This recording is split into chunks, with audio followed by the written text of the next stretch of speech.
started. Thank you all for coming. My name is John Holden, and I've been here in Raleigh for 6 months and a week. It's an honor and pleasure to have a role in this city and working with the people that helped pull this all together. And I want to thank you all for coming. Please give yourselves a big round of applause. Thank you. This summit represents a renewal and new beginnings for us all working together across the Triangle region. An area, when I first got here, that was described as fiercely collaborative. And I believe it because look at what's happened in this room and in the hallway and today. Together with many of the regional leaders and collaborators, the chief information officers from around the region, we've organized this summit, the Connected Triangle Plus Summit, to do just that, to connect across the region, to find out how we can better use technologies to improve the lives of all our communities. And by the way, the plus means that the region doesn't really end, right? From one jurisdiction to another, it doesn't end, whether it be city to city or county to county, or quite frankly, state to state. And I think you'll hear some of that at lunch today. So first of all, I want to thank our sponsors, our platinum sponsors, Dell and Intel, and Cisco and NFF. Thank you very much. Depends if you have a blue or white. We'll do a count later and see who won the battle of the lanyards. Our silver sponsors, Wake County, Duke Energy, and NC Idea. Thank you very much. Our bronze sponsors, North Carolina State University and Level Solutions Group. Thank you all. And thank you for everyone who got a booth. We sold out. And so very good turnout, and thank you very much. Again, this is a working event. It's a summit. We want to learn from each other and jot down notes. You'll be instructed on how to do that throughout the day. We want to hear your notes. We want to hear your ideas and plan how we might do projects across the Triangle that, again, use technology. Don't do them for just technology or data, but use the information and technology that is rapidly advancing our work for the betterment of all our communities. So, with that, it is my pleasure to introduce Mayor Mary Ann Baldwin to open up the summit. Thank you, Mayor.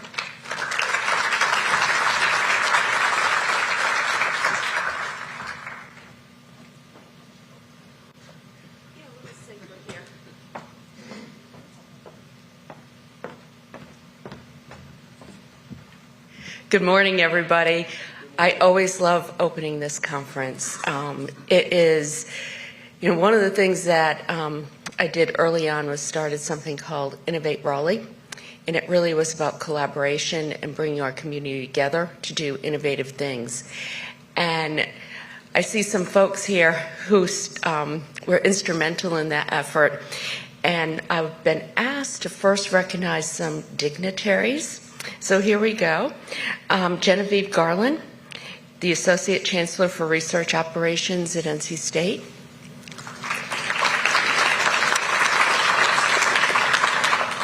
Troublemaker Mark Hoy,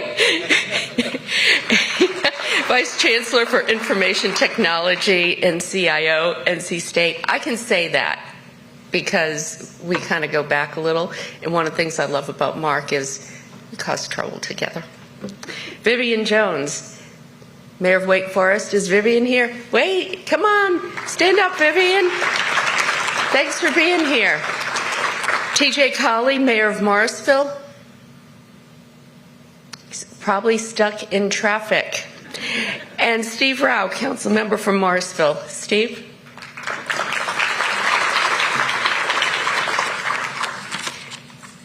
Okay, on behalf of the entire city of Raleigh, I want to thank all of you for being here today. There's a theme that you're going to hear constantly. It's all about being together. That's what this conference is all about. Being together, being at the forefront of innovation, technology, and the smart city movement. I'm really honored to welcome all of you to today's events. Somebody's talking in the background. I don't know if you heard that, but it just distracted me. So I'm going to end and see you all later. No, I'm kidding. You're probably hoping for that. So we are not here just for the sake of technology. We're really here to improve upon what we've started. And I'm going to say it again. Together, we can make the Connected Triangle the most connected region in the entire country. Maybe even the world. Yeah. By causing trouble, right, Mark? We are a place of inclusivity. We're a place for all. And I want to thank and welcome all of you and our sponsors and everybody who's making this happen. The summit is really designed to gather input from all of you and to act upon that input. As such, it pleases me to announce that we have signed and invite all of you to sign our new Memorandum of Understanding. It states that regional cooperation is crucial to the robust implementation of connected community initiatives, also called smart city initiatives, that often requires the coordination of different competencies, commitment to exercising the unique functions of each participant, and contribution of resources toward the common goal of integrating new technology into public life. We all seek to collaborate on a variety of regional smart technology projects, including but not limited to securing federal and private foundation grant funds, deployment of any variety of sensor devices or other Internet of Things. Mr. Wright? Yes? And other technology projects. So together, again, the word together, we will learn and share our experiences, systems, and data for the betterment of all our communities across the Triangle and beyond. Our vision, simply put, is to nurture, foster, and develop actionable, sustainable projects for the betterment of all citizens across the Triangle. Heady stuff, but that's what we're all here to do today, together. Thank you, everyone, for having me.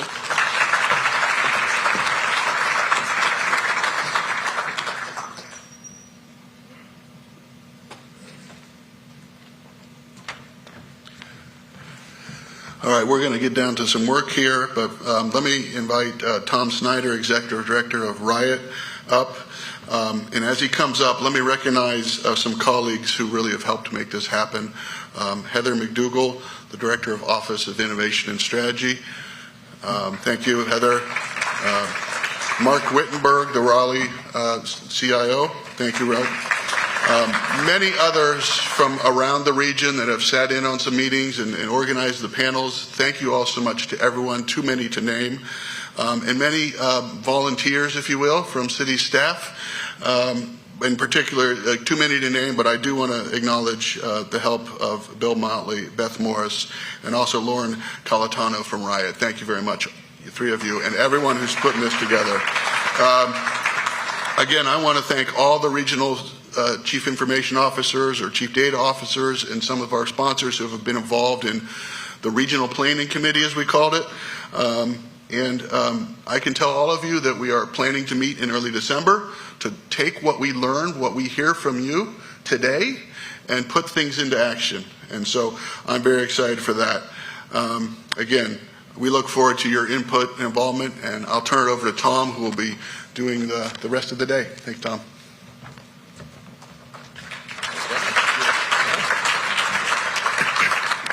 All right, thank you, John. Thank you, Mayor Baldwin. I'm Tom Snyder. I lead a local organization called Riot, focused on technology-driven economic development. And there's an incredible intersection, in my view, between what we think of as smart communities, smart cities, and economic development. You know, communities that are deploying the latest technologies to make our communities more livable, more enjoyable, more efficient, more cost-effective with your taxpayer dollars, et cetera, tend to be the kinds of places that people want to live.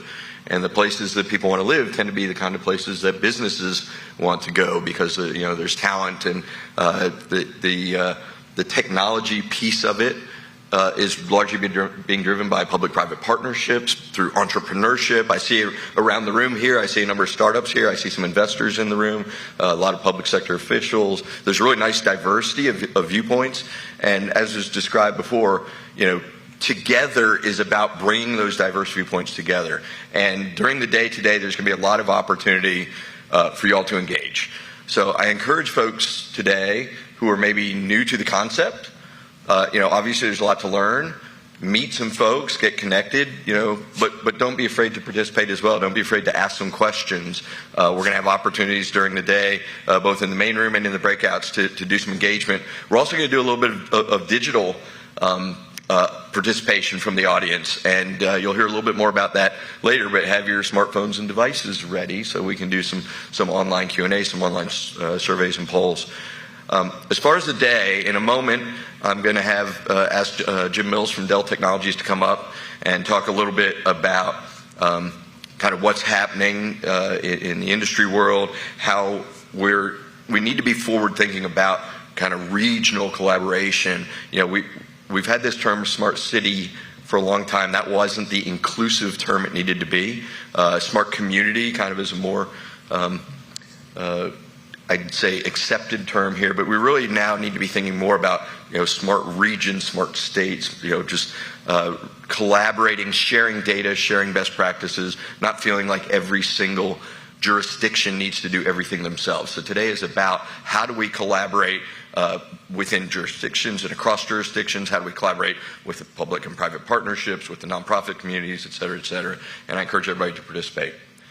In terms of the mechanics of the show, as I said, we'll have Jim's keynote here in a moment, and then we're going to have an opportunity for you to kind of select for yourselves one of two tracks during the day.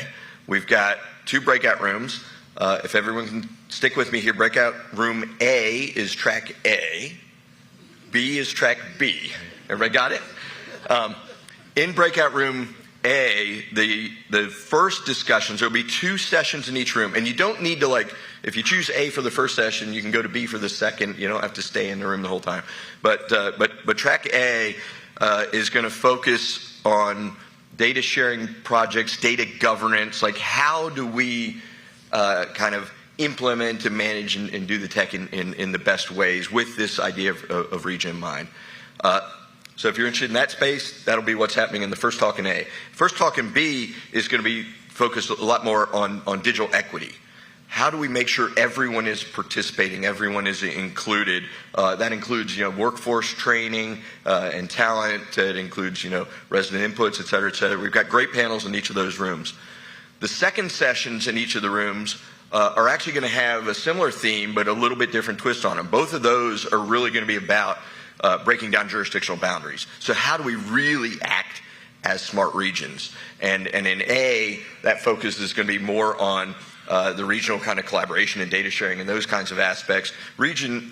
Session B in that area is going to be thinking a lot more focused specifically on sustainability and how do we create sustainable regions. After that, we'll come back here for lunch at noon, and there's going to be a great fireside chat, we're calling it, with folks looking at kind of a federal imperative. What are we looking at? If you think about regions at the largest scale, at least from a U.S. perspective, you think in terms of federal. What do we think about in terms of kind of the things that we're going to do grassroots and up? What are the things that are maybe going to be suggested or governed from the top down, and other perspectives from both federal and industry? So we've got Cisco is going to participate, NNF, 2 of our sponsors today, along with Department of Homeland Security. So that's the lunch session. And then after that, we're going to have fun. Riot is going to operate a pitch competition with a number of startups that have developed solutions that focus on sustainability or on equity or on transportation or some of the other key focus areas that are in the region. But throughout the day, as I wrap up and get Jim up here, definitely stay focused on being participatory. When we come out of this, the MOU that Mayor Baldwin just mentioned, that memorandum of understanding is a commitment by a number of regions that have said, we're going to start working on some tactical things. we're going to pick some projects to start piloting together as a smart region, and then try to hopefully move past that pilot stage to real scaling stage. I'll give a quick example. A number of years back, a number of folks in this room and others that are not here today started looking at how do we share stormwater data. When it rains in a high point in Cary, that water eventually may create a flood in Wilson or some other low-lying area that their government systems aren't necessarily talking together directly. Like, how do we share data and information and insights that allow us all to address public safety, to address public health, to address the various things that are important in our communities, and find ways to do that in a really smart way. That particular project ended up being selected by IDC, which is a big analyst organization, as the Smart Water Project of the Year in the United States in 2020. So we really have already demonstrated leadership in acting as a smart region. I think there's a true opportunity, as John mentioned, for us to be seen nationally as the leaders in deploying technology, working together for the betterment of all of our communities. And so I thank you all for being here today, and I'll invite Jim to come up to the stage.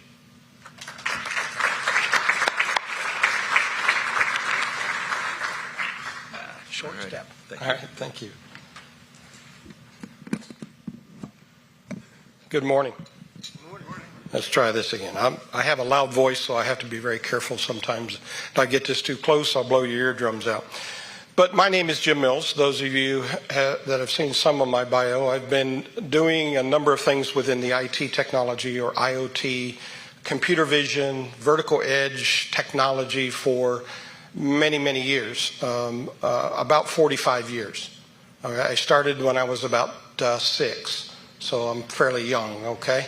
But no, it's actually been about 45 years, starting with some of the U.S. government and trying to understand the sensor technology and protecting classified information.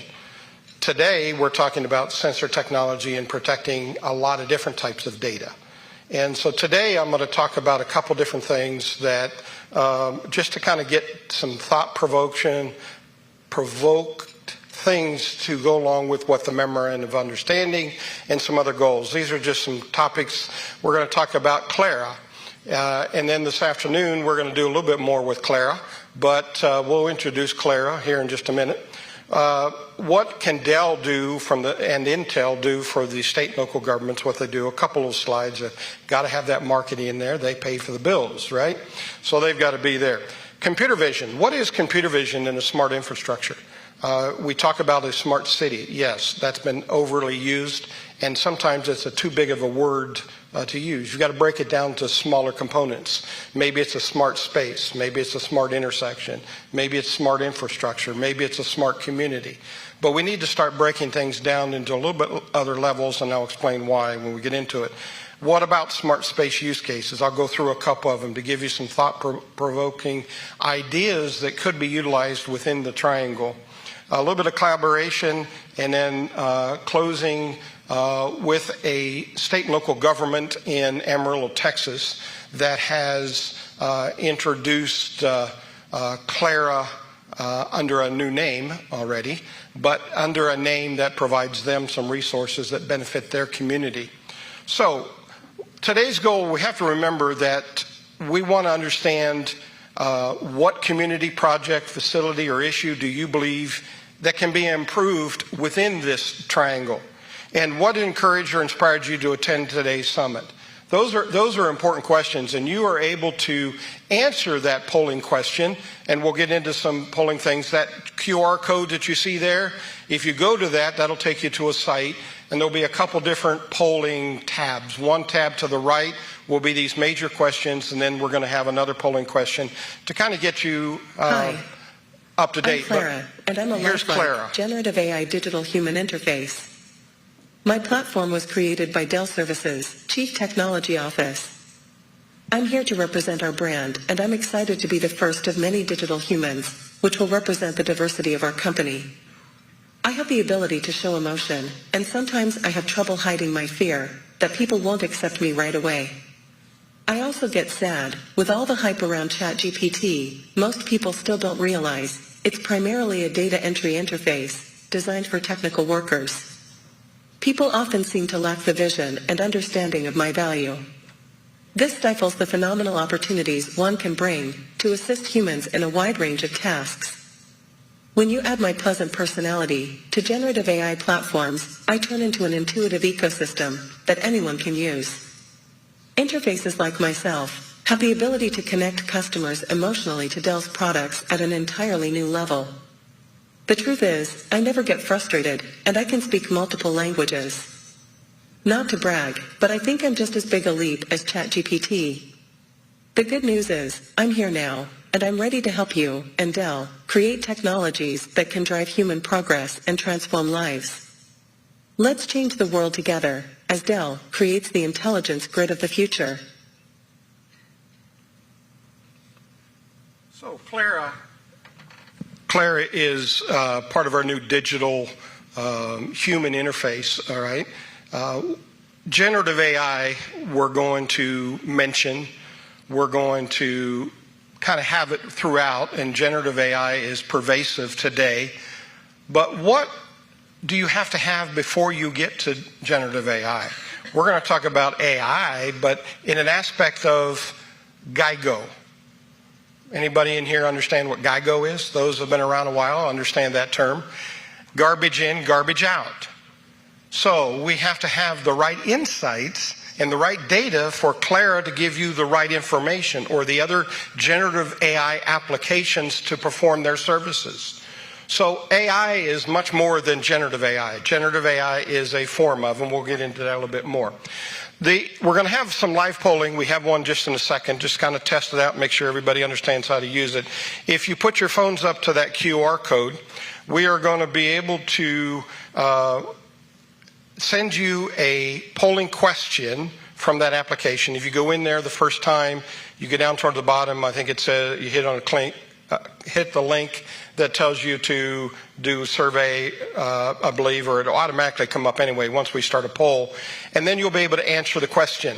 It'll automatically populate and will display those real-time results. So we're going to do a test here right now. So we're going to do live polling question number 1, which is going to come up, and just ask a very simple yes/no question to see if people are connected. It'll tell me how many of you have connected, and then tell me how many of you answered. All right, so there's 119 connected right now. That's good. 117, 93. Okay, everybody's answering the questions. So basically, very easy. Have you used live polling before? A lot of people have. We're going to have a couple other questions through the presentation that's going to try to focus a little bit more on the goals of today. And that is a very important word that we're going to talk about. So let's close this one out, and we see the results. So what does Dell do from the smart infrastructure, smart city, or let's call it Dell? We create technologies that drive human progress. Within human progress, AI is going to be pretty important throughout the many years. AI in human interaction, AI in smart infrastructure, sensors, tools, technology. Your job may need AI to help supplement, to give you back some of that time that's been taken away by decrease in workforce. And so we all have more work and less people to do it. So AI can be beneficial. So Dell is involved in that human progress side of it, and we work with many different state and local governments in order to provide resources and consultative services to understand what that AI journey needs to be. But within the digital transformation within state and local governments, today we're finding the digital communities, another word for smart communities. We're looking at a lot of different things occurring to make that digital community more aware, or make it able to collect the data they need to make the day-to-day decisions. Another thing is in transportation, airport, roadways, buses. How can we make the passenger experience? How can we make the community experience a lot better? Because again, as Tom had mentioned earlier, the important part of a society is not only having technology to allow you to get information and do things, but also to provide a safer environment. So utilities, stormwater, understanding where that water runoff is, and understanding, again, like I said, public safety, what happens with that information to provide a safer environment. How do we get that information from point A to point B? One of those is smart infrastructure. So how do we have the right infrastructure to process that data? Whether it's an IoT sensor or a IoT sensor often forgotten about, and that is a video sensor. A camera is often used for video safety and security. I'm going to use the word that we don't like to use a lot of times, video surveillance. But what is that video camera? It's an IoT device. It's ones and zeros. So there's a lot of data going through that video lens that we can use for a number of different use cases. And that information then can be shared, and we're going to talk a little bit about that. But at the same time as sharing it is how do we protect it? How do we provide the right amount of cybersecurity for that data so that it doesn't get taken by the wrong person, compromised or exposed on YouTube where we don't want it to be on YouTube? So how do we protect that? How do we share it? How do we collaborate? Great word, but it's very fearsome, right? Is how do we collaborate? How do we protect our data versus Cary's data versus Mooresville data versus Charlotte data versus Raleigh data? How do we protect it, but at the same time share it? So the new infrastructure, whenever we're looking at building out a safe community, we look at these 4 pillars: safety, the climate initiatives, equity, and economy. And Dell has strategies around all of those. We have vertical businesses that help the state and local governments develop that physical infrastructure and those digital technologies. And what are those digital technologies a lot? AI, edge, IoT, 5G, cyber resiliency. You've heard that as a CIO. You probably hear it every day and sometimes every hour because your insurance companies are requiring a certain level of cyber protection or smarter infrastructure to make sure that you're protected. Otherwise, you don't get your cyber insurance. So this is a diagram today of what the AI ML landscape looks like, the type of companies that are out there. Now, this is a very small list, but it's a list of 1,436 companies. And that's a small list. So how do we decide what to do, when to do it, with who? We don't. It's really considered noise. And you have to understand that it is noise, all right? What you have to learn to do is you have to learn to focus. In any of your strategy discussions as CIOs and others, you have to focus on the certain objectives. What is the city objective? What's the budget? What's the need for the community? What is the services that I need to provide a bus service on schedule every day? What is it that I need to provide pedestrian safe walking through the downtown of Raleigh? What is it that I need? Well, we have to focus on those, and those are called an important name that a lot of people don't start with, and that is called an outcome, all right? It's your why. It's your value proposition. Right? If you don't start there, then all that noise becomes much, much greater, and it becomes so clouded, not cloud service, but clouded in the sense that you can't make any decisions because you have too much data. So we have to learn how to parse that data. And one of those is terminology used today. What is the outcome? What's the value proposition? Now, the value proposition is not always money, especially within a city. Sometimes it's customer experience or resident experience. That's your customer, right? You want a safer environment. You want to provide them fast access to information, all right? How can you use your employees better? Like Clara, that we started off with from the Gen AI side. How can some human or digital intelligence or digital human be used to help you providing services to your customers? But the outcome is number one. If you do not have an outcome, you're not going to be able to establish a budget. You're not going to be able to establish that value proposition, and you're probably not going to get a smart infrastructure, smart community, smart space, because you're just not going to know where to start. So what are the important outcomes? So polling question number 2 should be appearing up on the same app. You don't have to reconnect or scan it. If you have the app open, it should show up.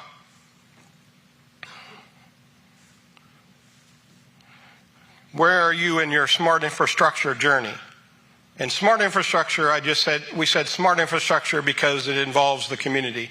It involves the city. It involves a number of different things. How can we use smart technology to get you where you need to go? All right, 62% roughly, outcomes not identified, 30 not, and you're on par with everybody else around the country, okay? We have some minor outcomes, and we know what we're doing. Stormwater, management, okay, that Carrie and some of the others done. That's fantastic. That was a great outcome to start with. It was easy, okay? And sometimes that's what you have to do, is start with an easy one that provides a benefit. Well, what is the benefit? Well, you need to identify that outcome and that benefit, and then pick 3 key workloads and say, okay, I've got 3. These 3 are important to us for these reasons: for the community, for technology, for saving money, saving resources, getting people to be able to do more work with having to hire more people. Okay, labor's expensive, and we know that. So understanding that journey and that outcome is important. So 60% to 40%. Not everybody answered. Come on, there could be more answers, but we'll go on. We'll have another poll down here in a little bit. All right, well, we'll close that one out and have those results. So what are the challenges that are facing organizations today? Whether it's a city or a commercial, industrial, technological, federal, what's happening? Well, 73% of the company data goes unused for analytics and decision making. Know what data they have. Number 2, they don't know how to get to it or make that data collaborative within their own organization. It's in silos. So how do we get it out of the silos and get it into where it's usable data again? 22% of data management resources time is spent on data innovation and monetization. Well, you have to understand monetization has different levels of monetization. It's not always about the dollar, but it's also about services, safety, experience. Those have a value, and they do have dollars. Sometimes they're hard to place a dollar amount to it, but it is a value. 70% of the data warehouses and lakes are siloed, disconnected across public and private clouds. Okay, you can't get to the data, or if you can get to the data, you can only get to part of it. That's why the memorandum of understanding is important, so that we can collaborate with that data and figure out how to secure it and how to make it available, but not only available, but how do we make it available without killing networks? How do we make the data available? And we'll talk a little bit about that in some collaboration later. But Delph basically looks at a number of things, and when you're looking at any type of technology transformation or trying to determine an outcome, one of the things you have to do is listen to the voice of the customer, listen to the voice of the residents, listen to the counterparts that you're trying to develop the solution for. And then based on that information, you can develop a solution. And that's what we do, is we develop a solution, but then we have to say, okay, can Dell do all of this? Can Dell with Cisco do it? Can Dell with Ipsotech do it? Can Dell with others do it? What is the ecosystem out there? Because not everybody can do 100% of what you want done. Okay? It's not going to happen. Then we look at that and say, okay, based on the outcome, the workflow, we can use this AI, or we use this smart infrastructure, not AI. Maybe it's just smart infrastructure to make sure that the data that you are getting is going to be reliable, and it's going to be where you need it, when you need it, and how you need it. After that, then actually developing a design and implementation plan, basically what we call our validation architecture.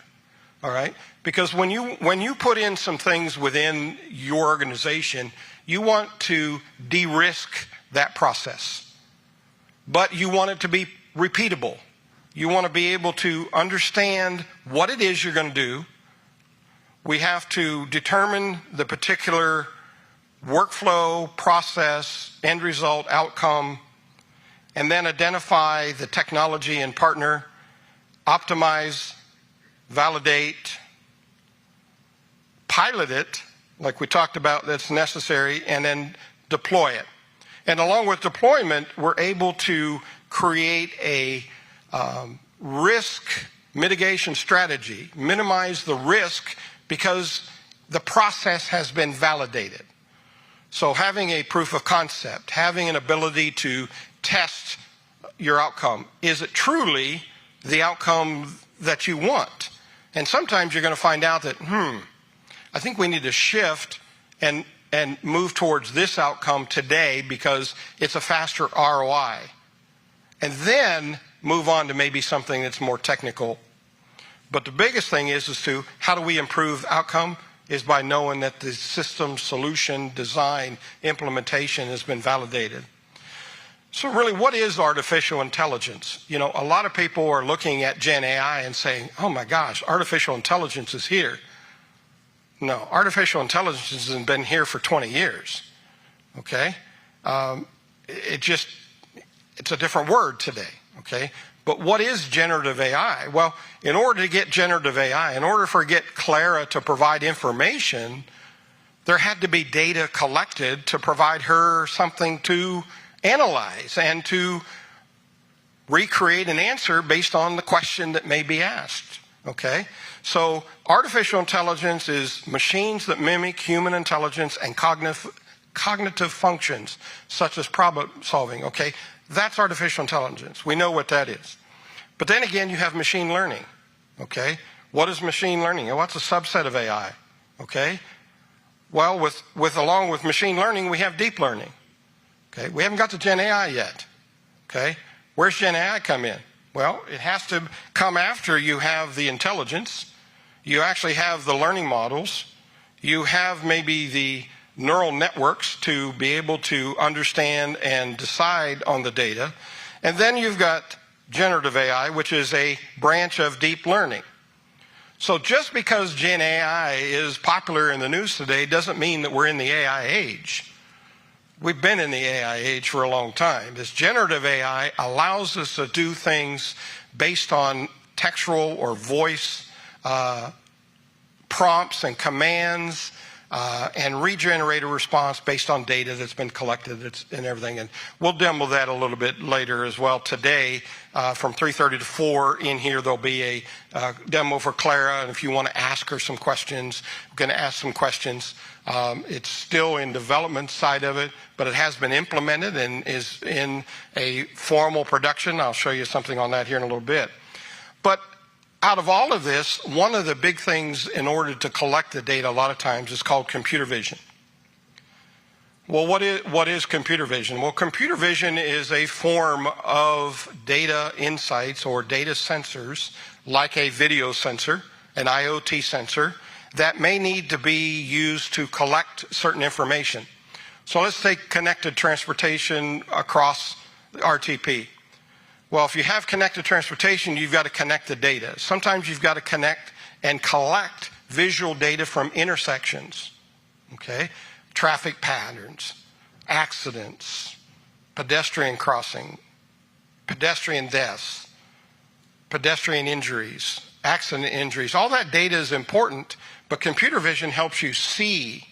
So not only do computers and so forth enable you to derive meaningful information, the computer vision enables you to see, observe, and understand. So another branch of AI, but using video sensors rather than a IoT mechanical sensor. But can you put those two together? Of course you can. We have what we call sensor fusion. We can take an active sensor, a water sensor, pair it with a video clip of an area where there's rain to visually validate, oh, the sensor says water is rising.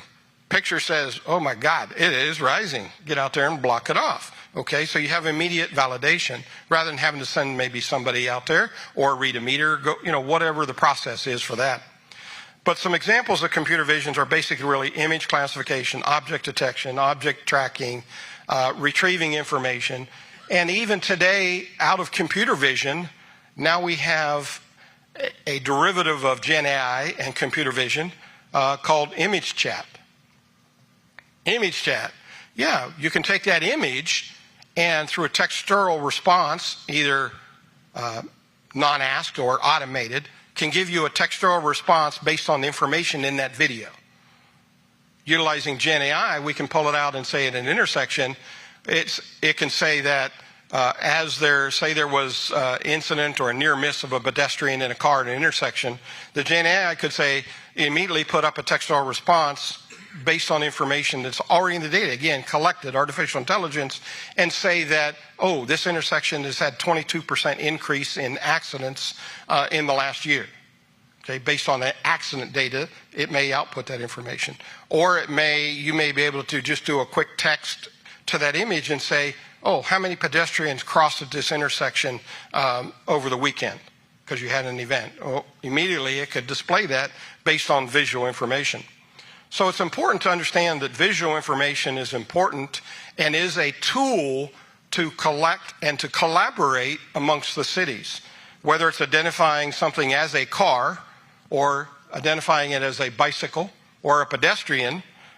This video clip is in Matthews, actually. This weekend we did a demonstration of traffic, showing the traffic path, the number of cars in the intersection, the occupancy, any wrong-way drivers, what's the performance of that intersection. Because the problem is, a lot of times with an intersection, you can have someone sit there doing a clicker, okay, 1, 2, 3, 4, 2 clickers, east, north, whatever it may be, and eventually there's going to be some biasing in the data. My finger's tired. I'm not going to collect any more of it. So you don't have complete data. So maybe a video sensor that's not going to go to sleep or take lunch break can collect that information better for you in some cases, some not. So what are some of the use cases within a smart community? These are just some ideas, things that we work with, pretty much on a daily basis with different companies. Public spaces, arenas. What are we doing to provide a better, safer experience in an arena? Is it utilizing AI for gun detection? One of our AI vendors out there that are very popular for gun detection, utilizing AI technology. I believe it's Houston is putting that in actually very soon, or it's in the process right now.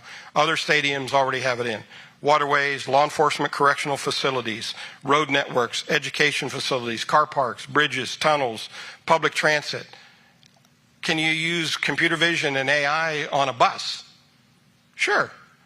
You can understand the traffic path of that bus, the speed of the bus, validate times to an application where they should be.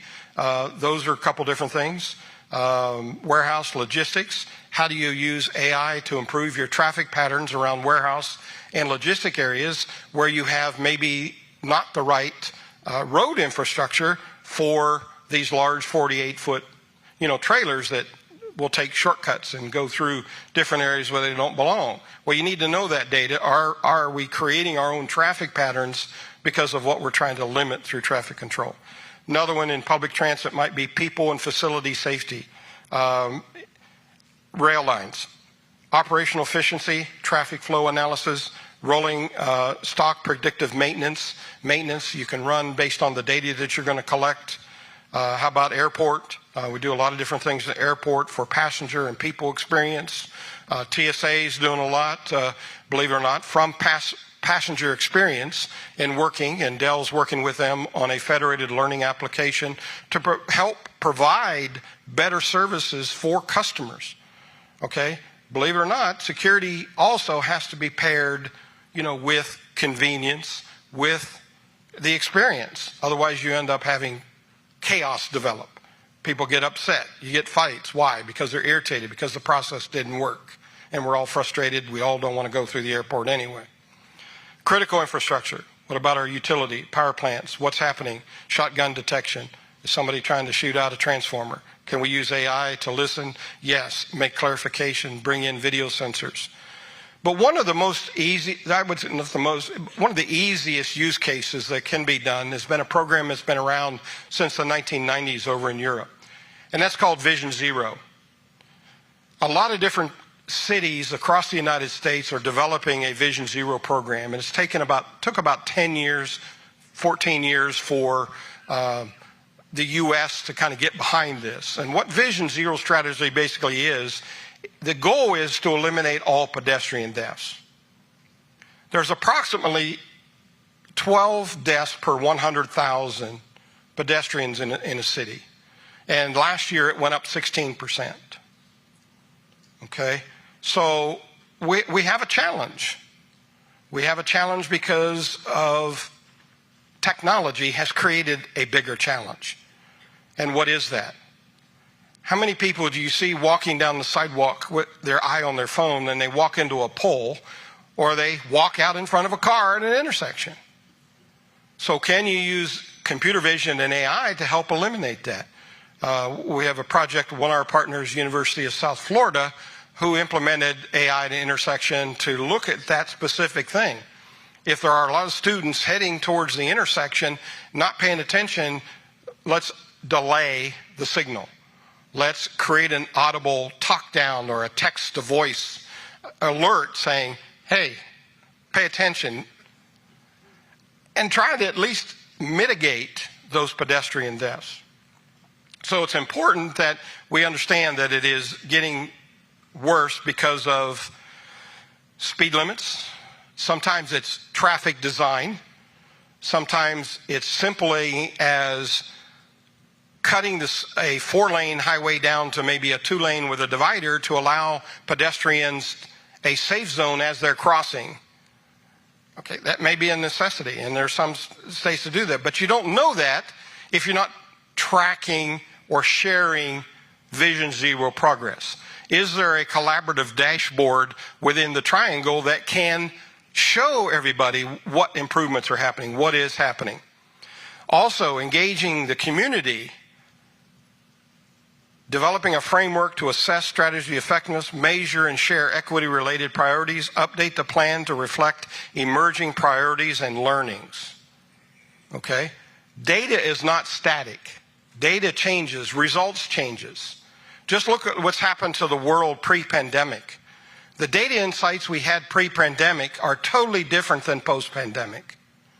We learned a lot because of the pandemic. We learned a lot about traffic patterns, believe it or not, because of the pandemic. Okay? What was working and what wasn't working. So there is an important process because data insights change over time. So you have to evaluate. So some of the success that we've seen in some of the larger cities like Seattle DOT, a 4-mile corridor, they did some insights and traffic monitoring. And you see before and then after, they were able to decrease crashes by 16%. Okay, decreased total crashes 40%, 1,700 people injured during a 10-year period. Injury crashes were down 30%. Bike and pedestrian crashes down 15%. And that was purely by changing from a 4-lane to dual lanes or turn lane, but had a divider that allowed you to more time for a pedestrian to get across. Okay. One of the biggest challenges with intersections and pedestrian safety is the traffic signals are set based on experience, based on traffic flow, sometimes the speed, right? And then when a pedestrian crosses, they push that button or it automatically times and says, okay, walk. It's timed based on normal things. But what happens if somebody's crossing that intersection in a wheelchair? Would you think that they would need a little bit more time to cross and not get caught out in the last lane as the light changes? And that's unfortunately what happens a lot of times. So how can we use computer vision to look at somebody's in the crosswalk in a wheelchair, change the timing of the signals, and make it a little bit longer for that person? New York City traffic and bicycle lanes, they did an evaluation and said, if we just widened our bicycle lane a little bit, we put bicycle lanes in certain other areas that needed to be, could we cut bicycle or pedestrian fatalities or deaths? And they said, yes. Number of crashes per year down 49%. Okay? But the only way they knew how to do that was with data. And with the right data. GIGO. Okay? Can't have garbage in to get something positive out if it's not the right data. So garbage in, garbage out is an important consideration when you're doing it. One thing I noticed in the World Day of Remembrance for road traffic victims, November 19th, I know Raleigh's listed on that website. I guess University of North Carolina actually had a research was referenced this. Some of this, I believe, but 1,784 people killed in North Carolina roads in 2022. I mean, that's a lot. Okay? Not all pedestrians, but a certain amount of them, again, pretty consistent all across the United States, say probably increase 16%, so you have 14, 15% per thousand, you know, that are, 12 deaths per 100,000. So insights are important. So how we collect those insights is important, is having the video sensor, computer vision, the analytic. Maybe it's parking enforcement. Maybe you've got people parking in an area that's a delivery zone certain days of time and other parking. How do you identify that? Well, AI can tell you that you've got an illegal vehicle parked in a truck zone, or you've got a truck parked in, an area you don't want, or you have an abandoned vehicle on the right-hand side. You'll see that vehicle was abandoned. A person was supposed to be with that vehicle, otherwise they get ticketed. This happened to be an airport, but it could be almost anywhere. Taking information from drones. How do you get that information from drones, and how do you use that information? What are you collecting? How are you collecting it? What wireless connectivity, and what is the benefit? What's the outcome? The outcome in this case might be size of vehicles going down a particular road to make sure that nobody's, with a high tonnage vehicles going down a road that can't handle it. And on the right-hand side, illegal dumping. A lot of cities have problems with illegal dumping, and in some of them it costs them over $1 million a year just to clean up illegal dumping. If you're able to identify illegal dumping, and one of our partners was doing a demonstration in Arizona a couple weeks ago, and they were doing a traffic thing, and they happened to see an illegal dumping. And so the technician that was setting it up decided to record it, take it, send it to the city. City look at it and go, oh my gosh, wow. Got the license plate number of the vehicle, sent them a ticket, and then the next day they bought 2 mobile trailers that had the AI and everything built into it so they could move them around the city to help eliminate illegal dumping. So, I mean, the data's there. Homeless camps, do we have any of those in our areas today? Yeah, they come up in different ways. You need how can you control them? How can you identify those areas that don't need it? How do you identify a fire that might be occurring or fire spreading? How do you map people, location, events? How do you use GIS mapping with AI? Privacy becomes an important part a lot of times. People say, no, I don't want my car, I don't want my license plate, I don't want it collected. Well, we've got to look at risk versus it. Or maybe we need to use a different technology. Maybe rather than computer vision, we use LiDAR. LiDAR is the same picture on the left as computer vision, on the right is LiDAR. Gives us a lot of similar information, but it's a more anonymized, if that's what you want to do. So there are technologies out there to do that. Here's another example, DFW Toll Plaza with LiDAR. Looking at vehicles. How long was a vehicle in that lane? How many were backed up? When do we open up more lanes? It all uses LiDAR. Doesn't use a video sensor. Uses a radio sensor. Third polling question. Pull up your phones there. All right. Which outcomes are most important to you? Connectivity, safety, sustainability, cybersecurity, or not sure? And these are just 5 choices. I mean, there are hundreds of use cases and possibilities, but today we're talking about sustainability. We're talking about connectivity. We're talking about collaboration. So security is an important part of that, and collaboration. So everything is important. Where are you in that? Safety, yes. In most smart communities, smart spaces, safety is a lot of times the driving factor of that intelligent analytic solution. Why? Well, we already have cameras. The camera itself is a safety device. It's ones and zeros. So how do we collect that data to make safety? Whether it's speed control, whether it's pedestrian crossing, whether it's vandalism, whether it's theft, whatever it may be, that video sensor is there and can be shared relatively easy through community programs. Okay, I think we're about So see, roughly, they're all important. Just what is important to you? What is your outcome? So we'll close that one out. Got a couple more slides before I run out of time. But collaboration is one thing. And how do we collaborate with that data? How do we share that data? But also, how do we share that data without breaking the network? Especially if you're talking about video information. I mean, transmitting video over some networks, or 4G or 3G or 5G, can be problematic.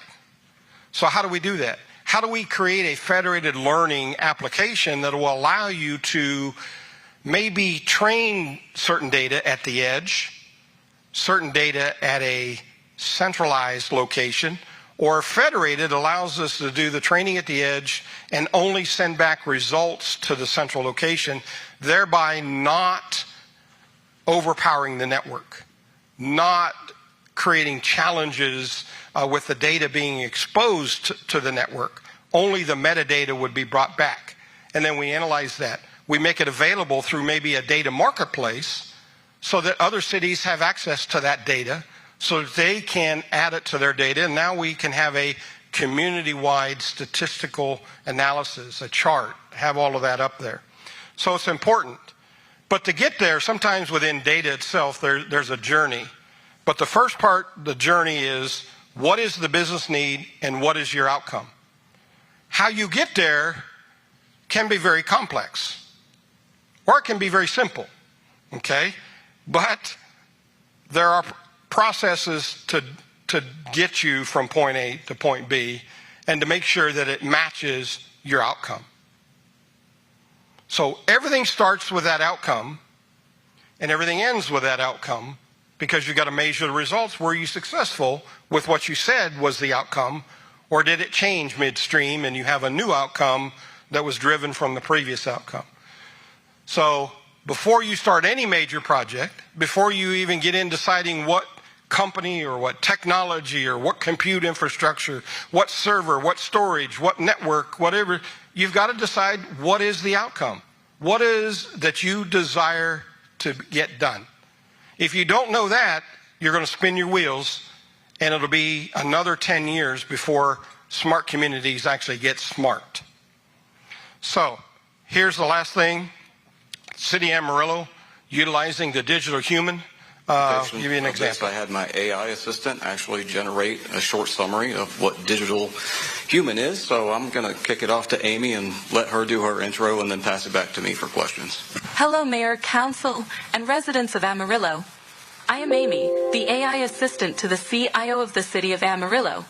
Together, we work to seek out new technologies being used in business that can have an impact on the effectiveness of local government. Our goal is to safely implement these technologies to increase the efficiency of our city while greatly improving our service to the citizens. Navigating local government is often challenging for residents when they need access to information or services, particularly if that resident is not comfortable with technology or is new to our country and is still learning English. How much easier would it be if they could simply ask a question and get an answer?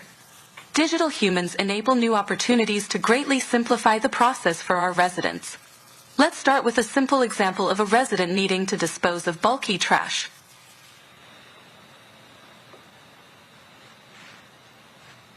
Hello. Hola. Konnichiwa. I'm Sophie. It is great to meet you. What's your name?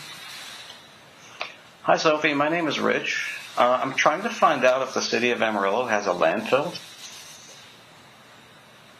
Hello, Rich. Nice to meet you. Yes, the city of Amarillo does have a landfill. It is called the Amarillo Landfill, and it provides waste disposal services for residents and businesses in the area. Is there anything they won't take? While the Amarillo landfill accepts a wide range of waste materials, there are certain items that may not be accepted for disposal. These can include hazardous materials such as chemicals, paints, batteries, and medical waste.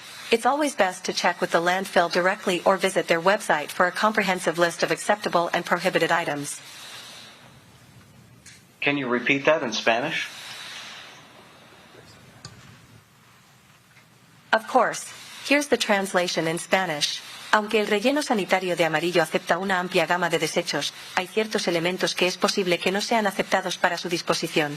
Estos pueden incluir materiales peligrosos como productos químicos, pinturas, baterías y residuos médicos. Siempre es mejor consultar directamente con el relleno sanitario o visitar su sitio web para obtener una lista completa de los elementos. Okay, so that was a Clara derivative developed by Dell there in the city of Amarillo. So this afternoon at 3:30 to 4, we're going to do some more demos of Clara. You'll be able to ask some questions. Maybe you want to know, what laptop is good for my student. What's a good machine for my work from home? What's, AI? What's, what do you want to ask? So we'll have some a little bit of input from you this afternoon from 3:30 to 4. So today we talked about AI in its sense that it's important to have the information. Gen AI is important, but you've got to have the right information for her to answer the questions and to provide you better insights. So this summit is to collaborate amongst yourselves to determine how data can be shared. What are you doing? What can be done together? If we do it together, can I share your data? What is the process of getting all that done? This collaboration, and that's what John has done with this summit, to be able to have it a continual process. This is not just a conference, but a summit. As John says, it doesn't end here. Okay? It's got to continue if we're going to become smart. So thank you for the opportunity to present this information from my perspective. Very, limited in my knowledge. Things are changing. Used to be every year, used to be 8 years, but now every year, now every month, now every day, it seems like something's changing. So don't be afraid of it. Be ready for it. Understand the processes that you need to implement, what your governance policies are going to be, and what everything is needed for you to reach the outcome that you desire. Thank you very much.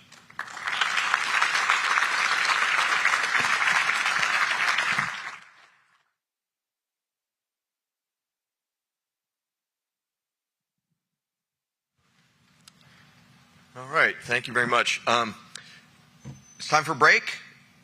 Breakout room A is track A. We stuck with that, right? That is the place to go for a 10:15 start if you're interested in kind of the strategy and tactics around data projects, around data governance, kind of like how do we do some of this stuff. Track B in room B is focused in the first session on digital equity, workforce training, those aspects. So take a break, visit some of the vendors, and 10:15 in those rooms. We'll go 10:15 to 11 before the next break. Thank you very much.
Hey,